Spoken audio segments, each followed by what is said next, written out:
Lavalin കേസിൽ എന്തുകൊണ്ട് മുഖ്യമന്ത്രി പിണറായി വിജയന് പിടി വീഴുന്നില്ല എന്ന കഴിഞ്ഞ കുറേ നാളായി കേരളത്തിലെ പ്രതിപക്ഷവും മാധ്യമങ്ങളും സോഷ്യൽ മീഡിയയും ചോദിച്ചുകൊണ്ടിരിക്കുകയാണ്. ഇപ്പോഴിതാ പിണറായി വിജയന് ലാവ്ലിനിൽ വലിയ ചോദ്യങ്ങൾ ഉയർത്തിക്കൊണ്ട് നന്ദകുമാർ രംഗത്ത് വന്നിരിക്കുന്നു. മുഖ്യമന്ത്രി പിണറായി വിജയനെതിരെ ആരോപണവുമായി ദല്ലാൽ ടി.ജി. നന്ദകുമാർ.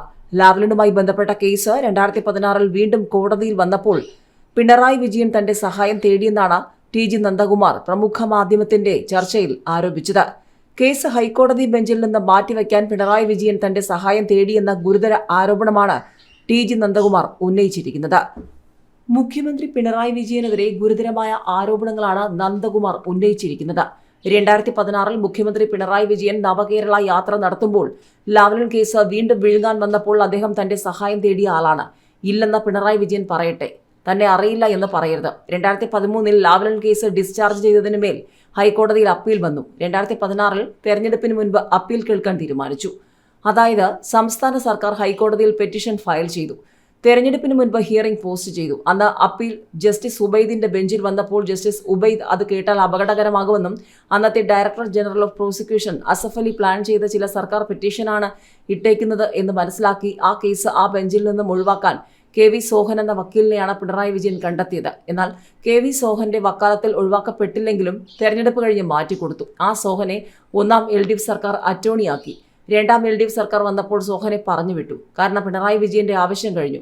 കെ.വി. സോഹനിലേക്ക് എങ്ങനെ കടന്നു കയറാം എന്ന അന്വേഷണത്തിലാണ് എന്നിലേക്ക് എത്തിയത് എന്നാണ് നന്ദകുമാർ പറയുന്നത്. M.K. ദാമോദരൻ എന്ന മഹാനായ അഭിഭാഷകൻ പിണറായി വിജയൻ ഉണ്ടായിട്ടും ഞങ്ങളുടെ കോമൺ സുഹൃത്തായ മരിച്ചുപോയ സ്കറിയ തോമസിന്റെ ഫോണിൽ നിന്ന് എന്നോട് വിളിച്ച് സംസാരിച്ച് ഞങ്ങൾ സൗഹാർദ്ദത്തിലെത്തി. തെരഞ്ഞെടുപ്പ് കഴിഞ്ഞ് പിണറായി മുഖ്യമന്ത്രിയായി. ഞാൻ പിന്നീട് ആ വഴിക്ക് പോയിട്ടില്ല. അദ്ദേഹം പറഞ്ഞല്ലോ, ശിവന്റെ കൂടെ പാപി ചേർന്നാൽ ശിവനും പാപിയാകുമെന്ന്. ഞാനൊരു മഹാപാപി ആയതുകൊണ്ടാകാം അദ്ദേഹം എന്നെ ബന്ധപ്പെട്ടത്. എന്നെ അറിയുമെന്നും അദ്ദേഹം വ്യക്തമായി പറഞ്ഞു. എന്തടിസ്ഥാനത്തിലാണ് എന്ന് അദ്ദേഹം പറഞ്ഞില്ല എന്നും ദല്ലാൽ നന്ദകുമാർ പറഞ്ഞു. അതേസമയം EP ജയരാജനെതിരായ BJP നേതാവ് ശോഭാ സുരേന്ദ്രന്റെ ആരോപണങ്ങളെ തള്ളിക്കളയുന്ന നിലപാടാണ് ടി.ജി. നന്ദകുമാർ സ്വീകരിച്ചത്. ജയരാജനോട് താനുമായി കൂട്ടുകൂടരുതെന്ന് പാർട്ടി നിർദ്ദേശം നൽകി. എന്നാൽ താനുമായി അദ്ദേഹം കുറച്ചു കാലമായി ഒരു സൗഹാർദ്ദവും പുലർത്തിയിരുന്നില്ലെന്നും നന്ദകുമാർ പറഞ്ഞു. ജാവ്ദേക്കറും ജയരാജനും താനും ചേർന്ന യോഗത്തിനു ശേഷം EP-യുമായി നേരിട്ട് യാദൃച്ഛികമായി കണ്ടുമുട്ടിയത് 1 or 2 പ്രാവശ്യം മാത്രമാണ്. അതിനുശേഷം കൂടിക്കാഴ്ചയോ ഫോൺ കോളുകളോ ഉണ്ടായിട്ടില്ല. ജയരാജനാണ് BJP-യിലേക്ക് പോകാൻ ശ്രമിച്ചതെന്ന സുധാകരൻ പറഞ്ഞപ്പോൾ താൻ അദ്ദേഹത്തെ വിളിച്ചു.